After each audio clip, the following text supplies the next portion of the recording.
Hi, welcome to the first episode of UIR1 on Only One TV. My name is Jude Byrne and I will be your host.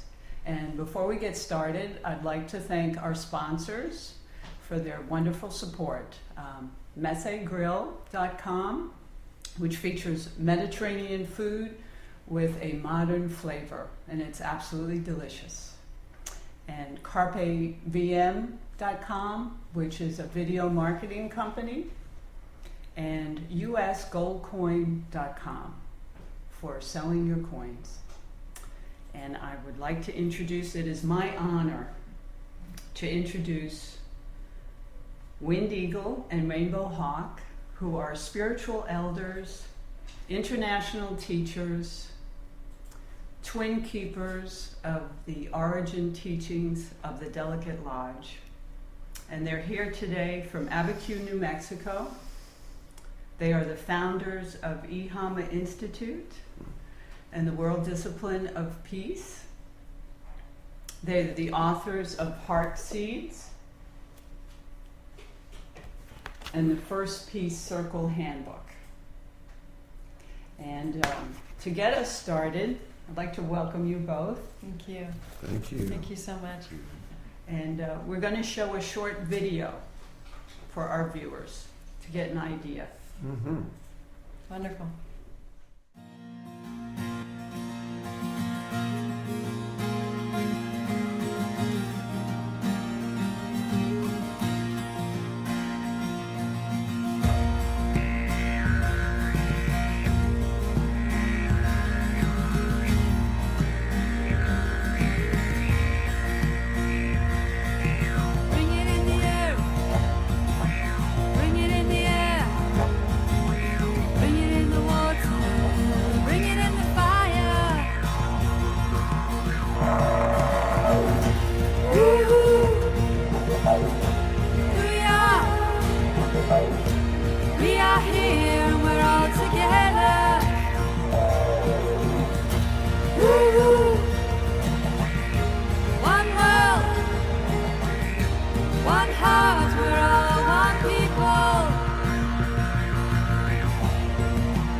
Welcome to New York. Thank you. Thank you very much. Thank you, Jude. And Good to be here. it's good to have you here. And could you tell us what brought you here? Well, we're following the old path of the corn planter.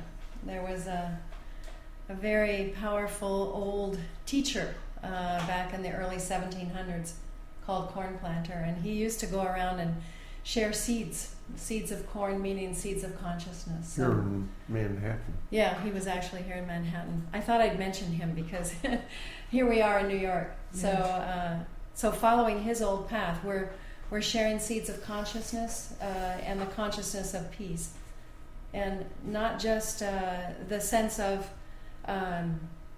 philosophical view, but a very practical view of actually how we can live peace in our lives on a daily basis. And I've just been looking at an old copy of New Yorker by Steinberg, in which it has the center of 7th Avenue and so on, and then out across the Hudson. It's just vague. There's a few things out there. And that's where I came from, way out there.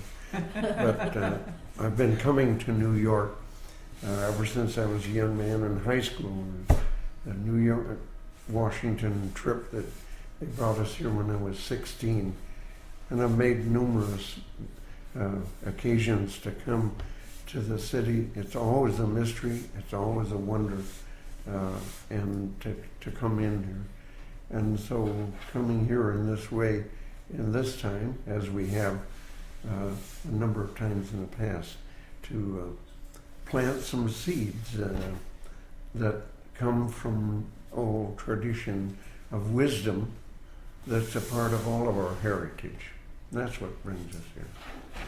And can you tell us why you think the ancient wisdom, how would you talk with people who say, you know, my modern day life, I don't have a place for the ancient wisdom? How do we incorporate that?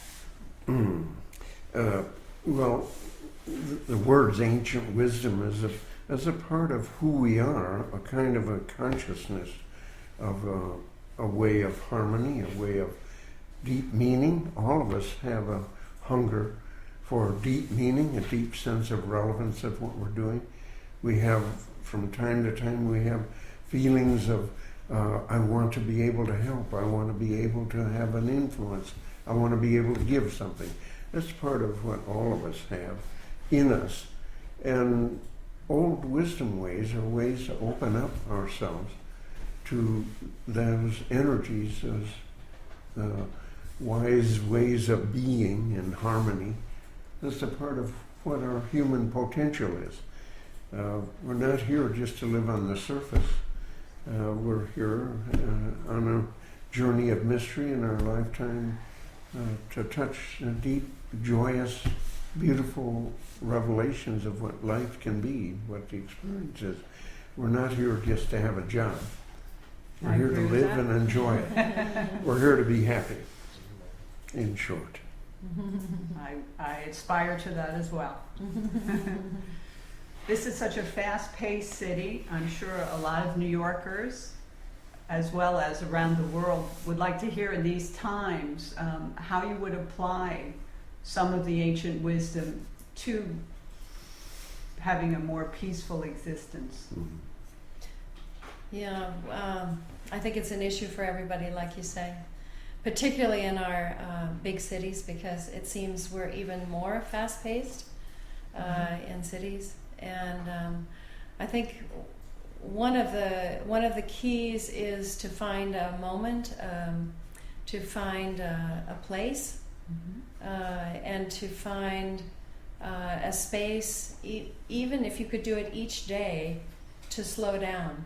And in the old teachings that we're carrying, that's one of the elements that's very important, to be able to slow, to be able to reconnect to nature. And you have the most magnificent park in the world, probably, Central Park. So we've spent a lot of time with the green trees and the beautiful ponds and lakes, and the flowers. The flowering trees right now are magic.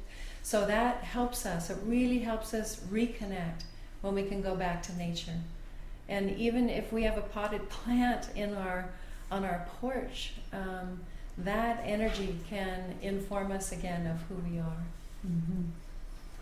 And part of all of our experiences, we hear bits of wisdom. If we're fortunate enough to have loving parents, a good mama, who reminds you of how to find happiness, or a father, or a grandparent, or a good teacher, often dropping in our way, and the wisdom, the common sense, the wisdom of the past that comes to us.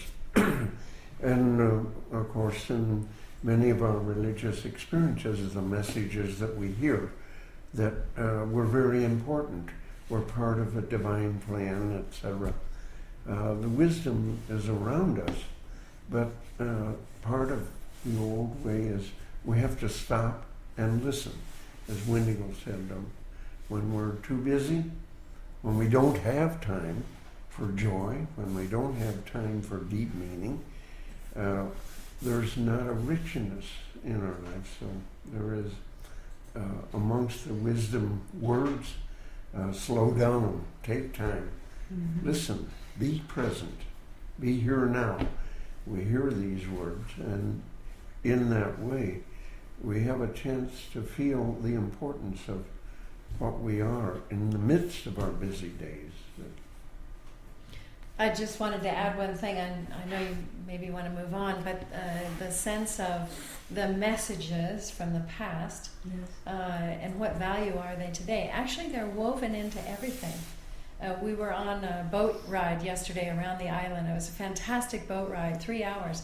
And the man who was narrating was fantastic. And he actually was bringing the seeds of the old wisdom as a part of this journey. And basically he was saying, you know, we all have a genius. We all have something important. And we just need to find what that is and bring it forward.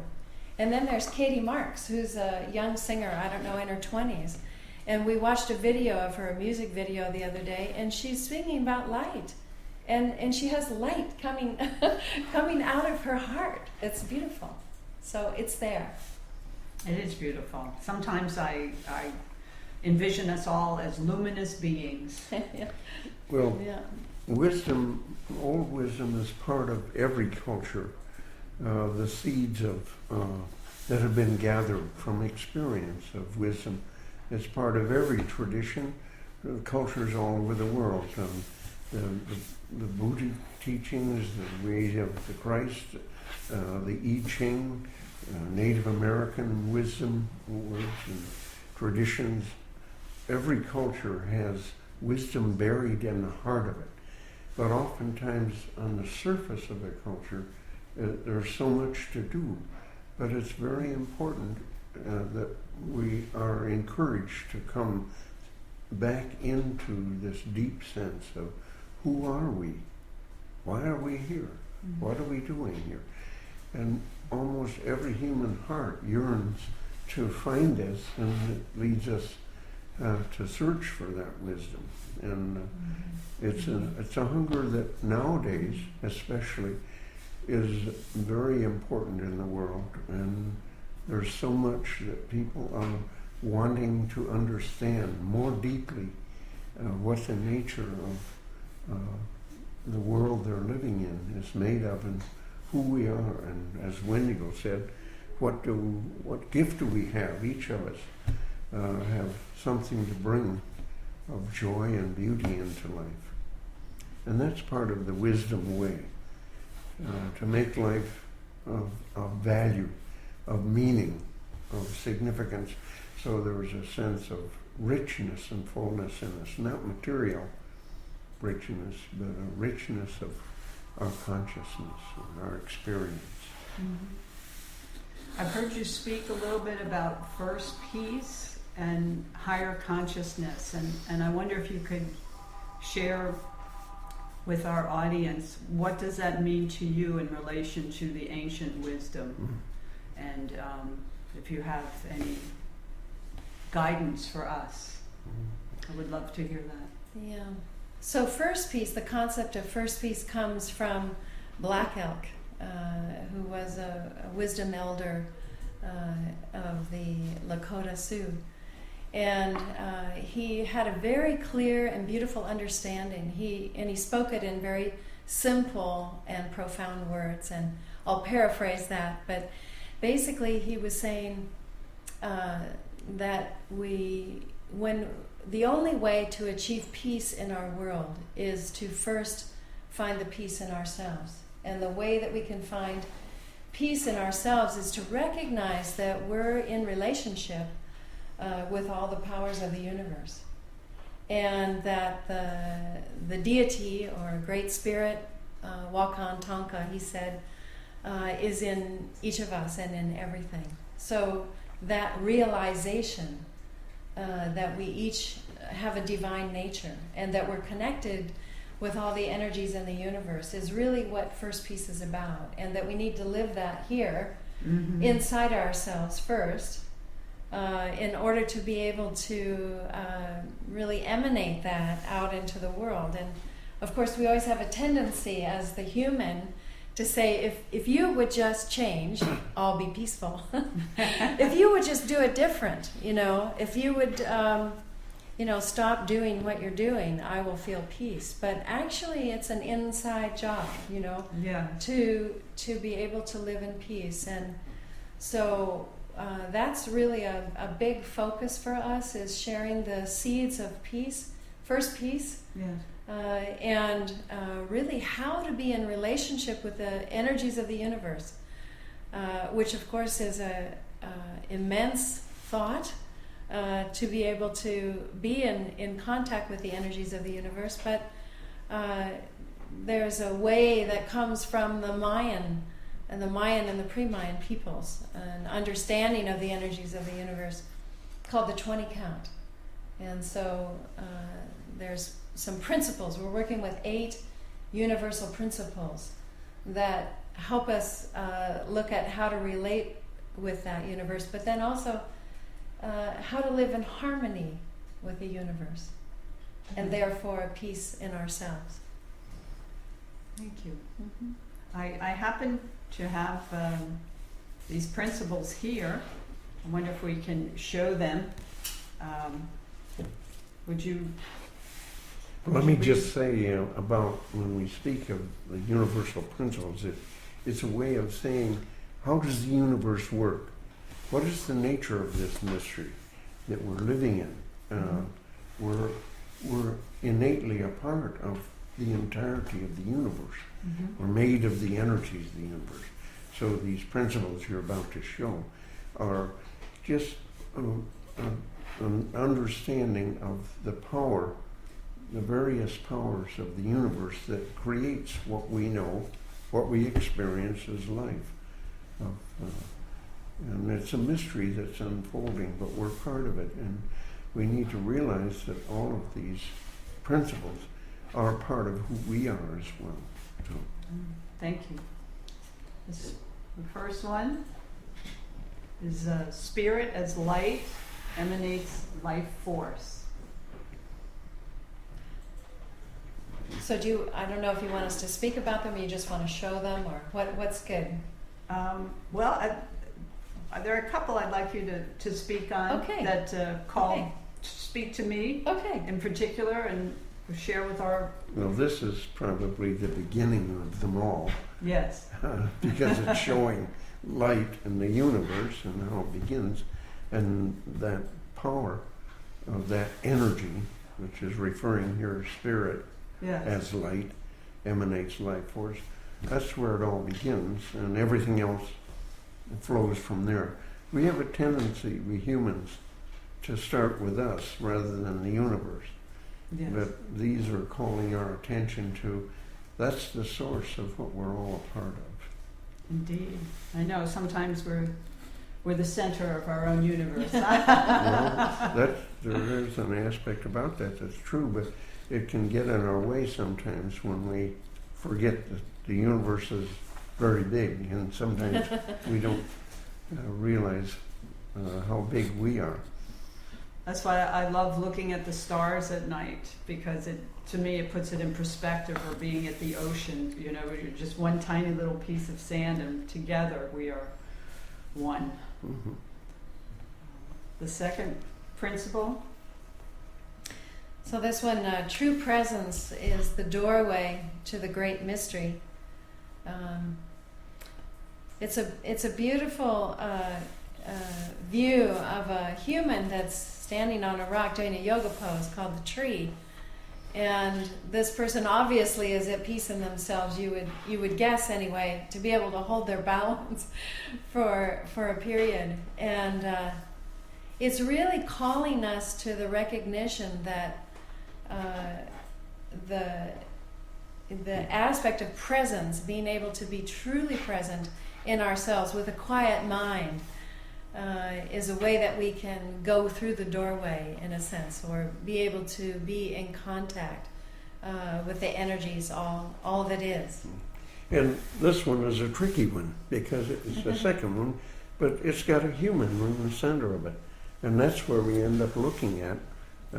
But actually the words are an aspect of the nature of the universe, because the universe is filled with the energy of presence.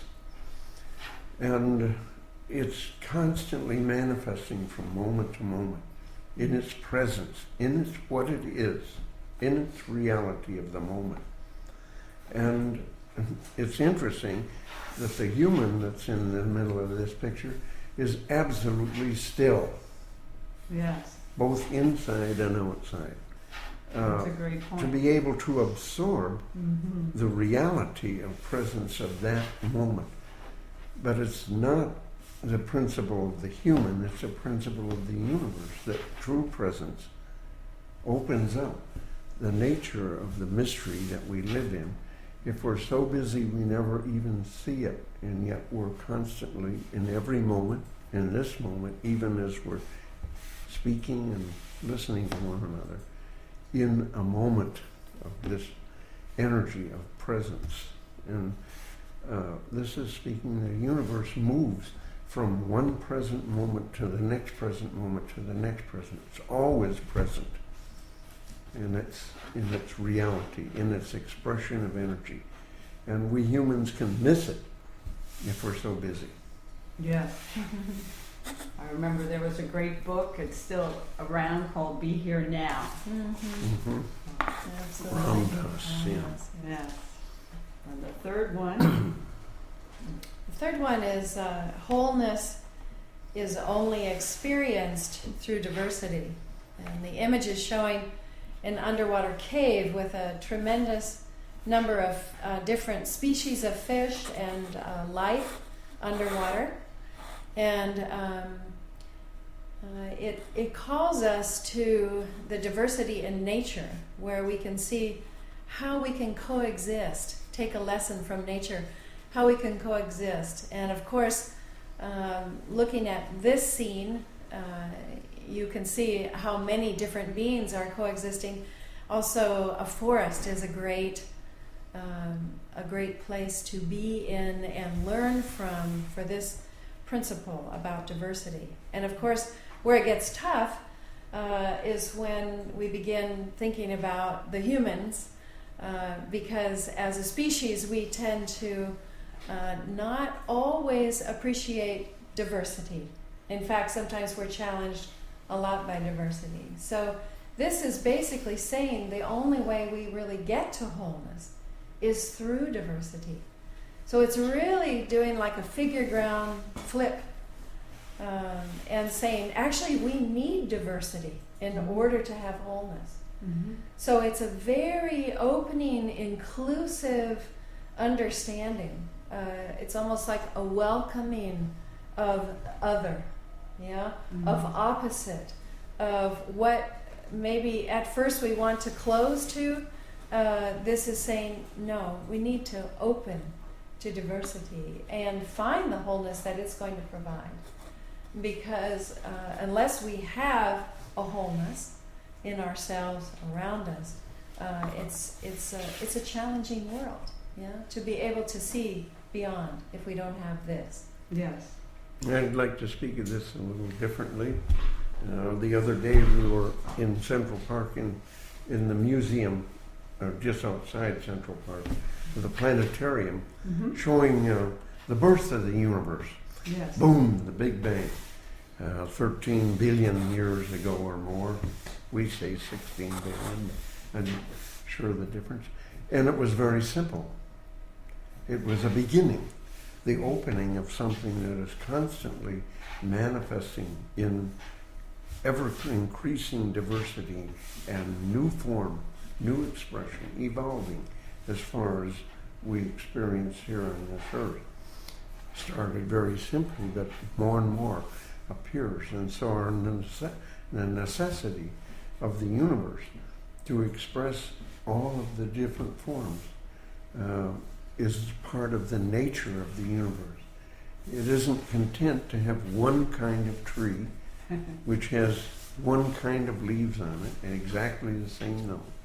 The universe expresses in diversity, and we are a universe, and we are meant to be diverse, and we need to learn how to move with diversity and variety. And as this says, then maybe the more we see of this, we'll see the wholeness in it. And But it would be very boring if everything were the same. for sure. So I just add, there's an old prophecy that the four colors of man, you could say. So that's like part of the old understanding. Four different primary, I don't know if that's correct or not, but that they will come together in this time. So for me, that means all humans will Yeah. come together, but in a way that we can bring what is needed for each other in order to reach this kind of wholeness or healing. And it's a beautiful prophecy or understanding that the people are remembering and coming back together in order to gift each other for the healing of all. The healing of the hoop is an old way of saying that. Yes, I think we're seeing that through natural disasters that are happening in different parts of the world, and I know you've been in Japan recently, and Haiti, and how different countries are banding together to help each other, and I think that is demonstrating that mending of the hoop. I'm going to have to take a break for a minute and thank our wonderful sponsors again for their support here. And I encourage everyone to please thank them by your presence. First off is mezegrill.com. That's MEZEGRILL.com for those of you who are listening. It's a fabulous Mediterranean food with modern flavor. They have the best falafel, hummus, tabbouleh, pita chips. We had a catered lunch the other day, and nothing was left. It's awesome, awesome. So you have to check it out. It's near Columbus Circle area in New York City. Our next sponsor is Carpe Diem. That's CARPEVM.com.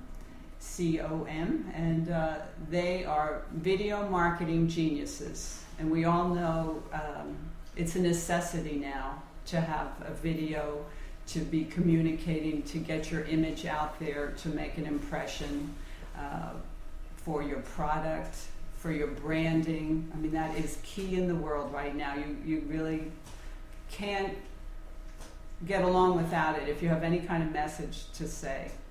So they do an awesome job. We saw something last week, and it was great. I can still see the images in my head. And our last sponsor is usgoldcoins.com. USGOLDCOINS.com. And that is owned by Andy Goss. And he is a financial genius, but he's also a man of integrity, which is an awesome combination that we don't always find in today's world. So we highly recommend the owners of the station use his services, and he will help you with either your numismatic coins, and he will help you selling and give you lots of advice for investing, and he will also buy. So thanks to all three of you. Without you, we wouldn't be here. So we encourage our audience to support them. So now we'd like to get back to the fourth principle. The essence of identity is embedded in cellular memory, a principle of the universe in unfolding its immense diversity.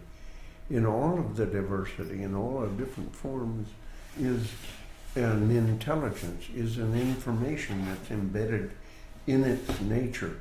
For instance, in different species of trees or different species of animals. embedded in them is their true nature that is unfolding itself, so that a tree doesn't turn into a frog next year, but remains its offspring, more trees. This is a principle of the universe that allows the continuity of form and expression and a growing evolution of diversity. And it has something to do with us humans too, because embedded in us is part of the great, profound wisdom of our true nature, which is part of a process of our learning and understanding. Great. Thank you. And beautiful. Beautiful imagery too. And symbolism. So the next one is an image of an underwater cave to convey this kind of profound statement. The darkness in the holy womb of life contains all light. And there's a lot in there to open up. But in a short way, to understand this is to see that everything in this universe carries light. Even in the darkness of the cave or inside the womb, there is light. And that we think of our world so much in terms of density, that everything has density. And actually it's a lot of space and light.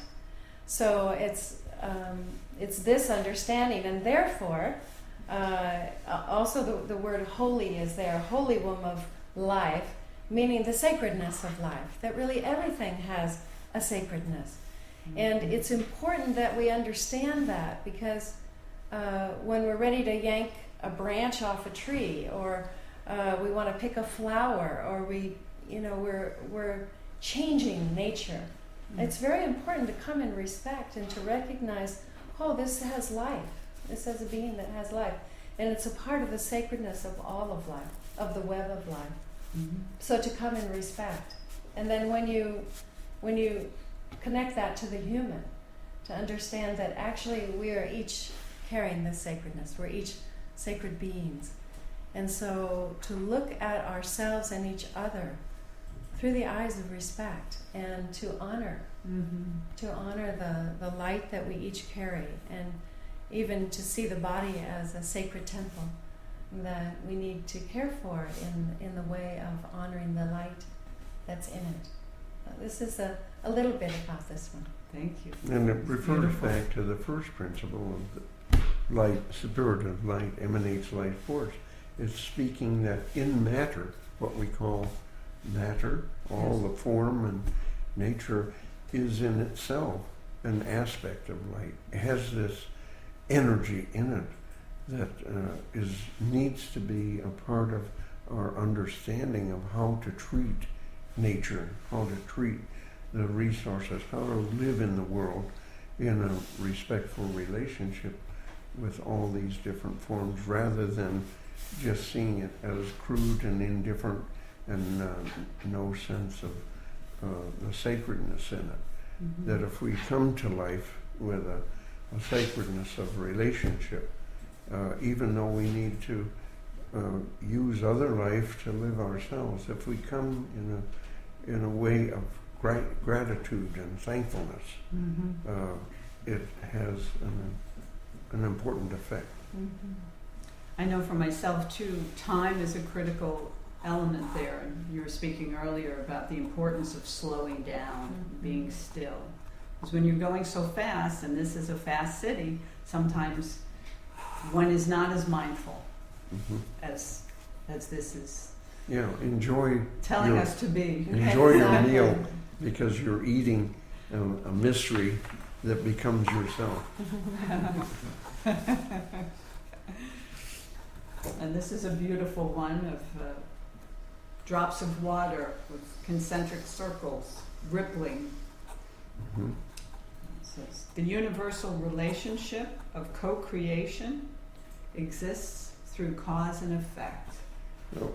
So, a principle of the universe, things don't just happen in total randomity There's a pattern, cycles, rhythms, one thing leading to another. The rain doesn't come and then the clouds appear. You know, everything has a pattern and sequence that follows. It's the nature of this, and it's important that we humans understand that everything that flows out of our own experience, flows out of us, has a cause and an effect and leads to something, because it's part of the nature of creation. We're not random accidents. The universe is not a random accident. It's a pattern of unfolding of a rich design of cycles and rhythms and of cause and effect that we need to understand. And we need to understand the part that we play, because this is speaking about co-creation, and that we are indeed co-creating with each other and with the universe. And I think many times we're really not aware that we're doing that. I think many times we get a little unconscious maybe about our thoughts or what we have to say or the kind of action we take. But actually each of those are like a ripple. Each thought is like a ripple. And we're sending an energy into the universe. So we're always in this beautiful dance of relationship with the universe, in this, I would say, dance of co-creation. Yes, it's lovely. Here we have a beautiful eagle. Yeah, universal truth informs right action. It's a beautiful image, because the eagle is a great example of, in a sense, of universal truth, because it simply is acting by its nature. And it has kind of a purity or an innocence. It doesn't wake up in the morning and wonder, you know, do I look all right? You know, are my feathers fluffed enough? Yeah, or do I feel like hunting? Yeah, it doesn't go through that like the human. So it's like the essence of its nature and its expression of itself. So so this is really saying that we as the human can connect with this kind of essence. I don't mean necessarily connect with the ego. I mean the understanding of the higher consciousness or higher truth that is, you could say, a part of the universe. And that when we connect with that, that we can find the pathway for our action. It can inform actually the right action. And when we speak about right action, we're really speaking of what will bring beauty or what will bring benefit for all beings. So it's really bigger than just the little me, the sense of, you know, I really want it this way because that's good for who I am, but it's really much more a sense of what's good for the wholeness, or for the benefit of the people, is an old phrase. Another way to see this as a universal principle is the universe isn't engaged in making a lot of mistakes. It is what it is. It does what it is. Yes. We have different feelings about what it does, like an earthquake. Oh, that's terrible, but that's just part of the nature of the universe. Is different variety and understanding and movement of energies. And so when it's referred to as right action, it's just being what it is, does what it does. And this is really applied to most forms of life. And we humans sometimes get too serious about who we are. Part of the Hopi message nowadays is we need to stop being so serious about ourselves, because when we get too serious about ourselves, our spiritual growth stops. And part of this is learning to be authentically who we are. Allowing and learning what that means, learning how to allow the beauty that is in each of us as spirits to show itself, to be a part of life-affirming expression, rather than doubt and worry and confusion and am I good enough? Beginning to understand how we are a part of this beautiful design that's a mystery. It's lovely. Great messages. And this is an amazing image of outer space. This is from Birth of a Star. Birth of a Star. Multicolored, lots of energy. The message. So all things are born of woman. Kind of a provocative statement, and it really is speaking to the nature of growth. Not so much about the human woman, but the growth or the birth that continues to evolve. And it's actually speaking about the nature of the universe and our evolution, and that we're continuing to evolve because things are birthing and rebirthing all the time in the universe. And when you apply it to the human, it has something to say about the gift of life, that we each have been given the life force energy in order to live on this planet, and that there's something needed to somehow protect that energy, to protect the energy of life in us and of course on this planet, and that we need to protect it so it can continue to grow, so life can continue, so the birthing, the function of birthing can continue, not just for the plants, not just for the animals, but for all beings, for all sentient beings on this planet. And part of this universal principle that in order to life to continue, the birthing process must continue. It was part of an old wisdom that we need to be conscious of how we use that which is given to us from the energies of nature, Mother Earth, Yes. and not just take it and use it and despoil it. And this was a very profound element of important wisdom that we humans can't just take for granted and use the Earth's resources ruthlessly and indifferently, but need to be careful and replenish and restore and not overuse and overtake. So this was a profound regard for the birthing quality of life, the womb of life. And this was many, many years ago, having this principle put in place. And now we're kind of dealing with the ramifications of not listening Of so well. indifference, That's yeah. true. Yeah. That's true. Thank you so much for sharing these. It's really very inspiring. I heard you speak that there are 8 kind of magical words in your teachings about peace. I wonder if you might share some of those with us.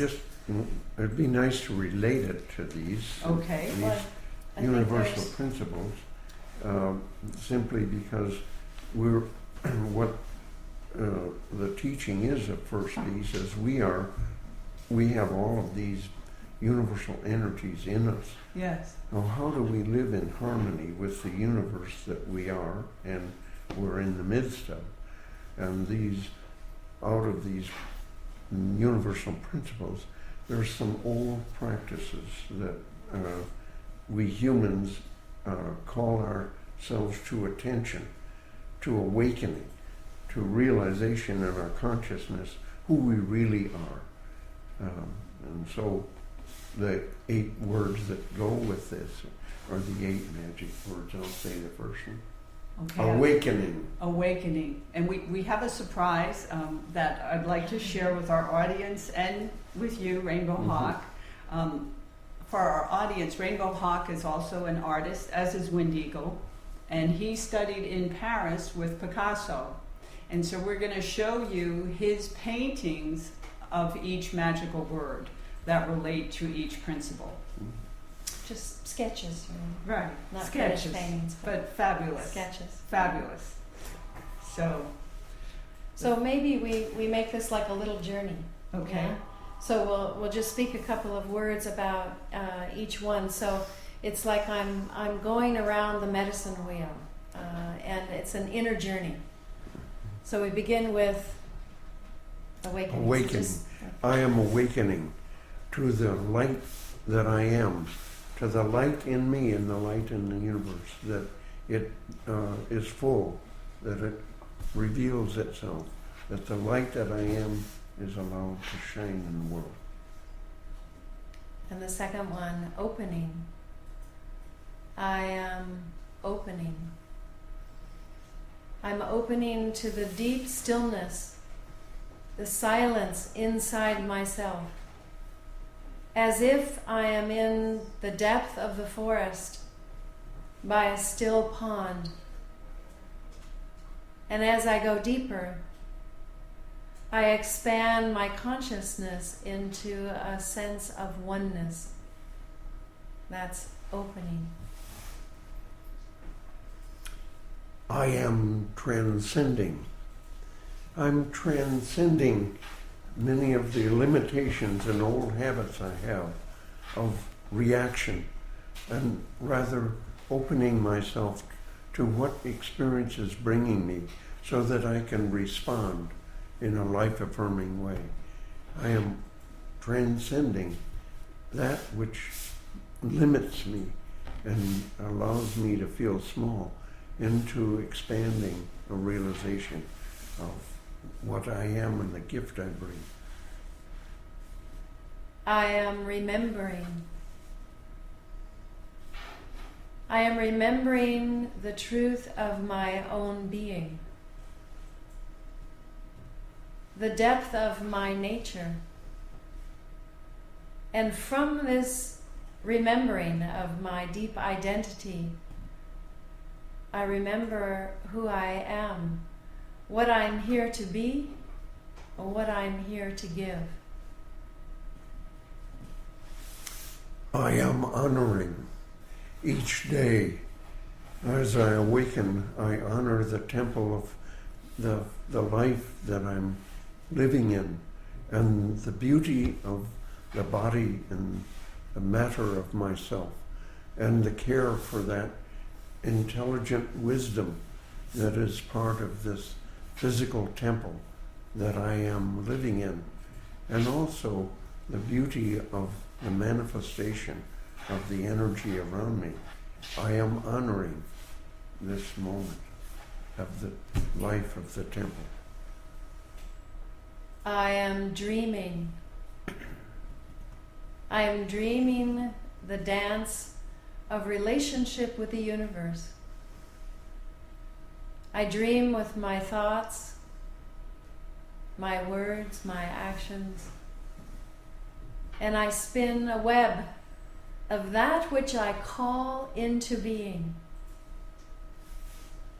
by focusing my thoughts.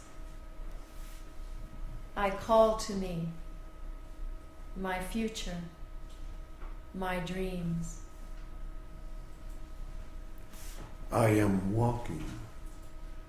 As I walk in this life, I am walking with an awareness of the beauty that is all around me.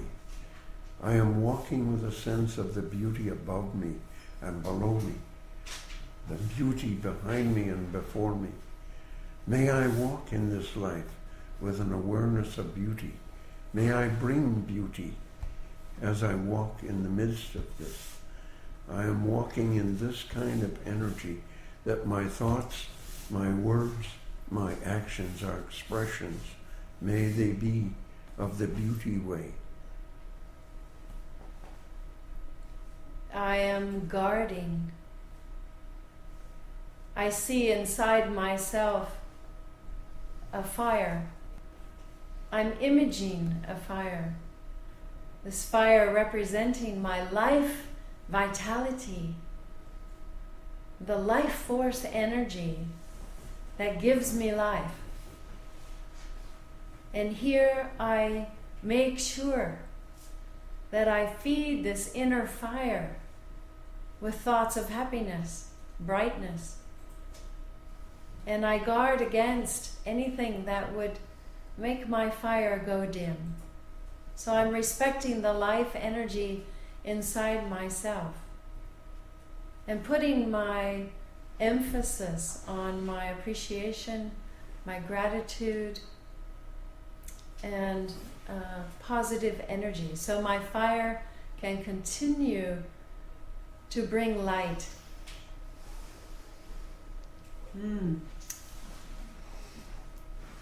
That was a beautiful journey. Thank you for sharing that. And I understand you will be teaching more on this evening and tomorrow. So I want our audience, those who want to go deeper into this, to be aware of that WindEagle and RainbowHawk will be at the parlor room of St. Paul's and St. Andrew's, West 86th Street, between Broadway and West End, this evening from 7 to 9, and tomorrow from 2 to 8. And I'm sure it will be quite a blessing. I'm looking forward to attending. Thank you. I want to thank you for sharing.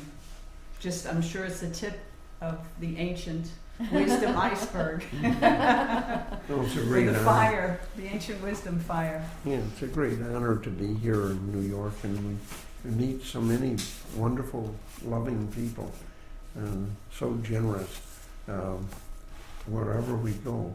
And it's a joy to touch here and to bring this old wisdom, part of this old wisdom way, to touch many of the current wisdom ways that are part of the gift that are taking place here in this wonderful city. There's so much beauty and wisdom here, and may it grow stronger and stronger in this time. Our old, one of the old phrases is "May it grow corn." So we bring that wish to each of you in this time. May all your new endeavors, the gifts that you have from the universe that you bring, may they grow corn in this lifetime. And if any of you are interested in learning more about what we're doing, this is a worldwide movement of First Peace, and we're fostering circles of people. There's a beautiful curriculum available for circles of people to create community and to learn from each other how to live peace, how to live First Peace. So if you're interested in that, please contact us at institute@ihama.org. That's institute, INSTITUTE, at ihama, EHAMA.org. That's our email address. And then we have a website, www.ihama.org. That's EHAMA.org. So we look forward to being in contact. And I might say, Jude, and just remind us, we've spoken a lot about First Peace, which is about the energy inside us. But what Black Elk was speaking of, the second piece, is that which occurs between two individuals, or the relationship we have with other people. And the third piece is that between nations. But Black Elk goes on to say there will not be peace between nations until we know this first piece, which is that we are, each of us, a power in the universe, a gift of life, of a divine spirit. And that when we realize this, and when we start acting that way, as we move through our life, greeting one another in this way, then peace will be flowing everywhere. And this is happening in this time, in many places in the world. And so I just wanted to mention, there's more than first peace. But it has to begin with each one of us realizing the beauty that each of us has, that the gift of each of us, that are giving different gifts of diversity to make this a beautiful world. And this is the time for us to be able to open that new world. That's right. Now is the time. The Hopi elders said to us, you've been telling people this is the 11th hour. Now you need to go tell them this is the hour. This is the time we can create together. Yes. And blessings to all of you here in this beautiful city. Well, thank you. I know I am blessed by your presence, and I know our audience is, and I look forward to hearing more later. And thank you both. It's an honor. Thank you so much. Thank you very much. We so appreciate Thank it. you. Could we close with a little prayer? Would you say a little prayer? Oh, I'd be happy to. Thank you. Oh. In this moment,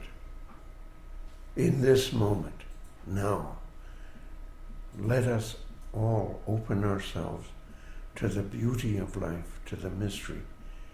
In the city, may all the hearts open to this opportunity, to this time. There's been celebrations recently, but let it be a deep celebration of the gift that we can create together.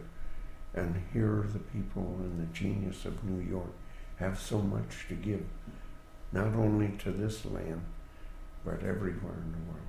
May it be so. And may we each remember the sacredness, the light, that we each carry our own divine nature, and that when we greet each other, strangers, someone we've never seen, let's look for the light. Let's look for the light in each being we meet. Aho. Aho. Aho. And I have gratitude. Jude has gratitude for your presence and for all the blessings that each one of us experience every day. May we be mindful of them. Oh. Aho. Thank you. Thank you. Thank you.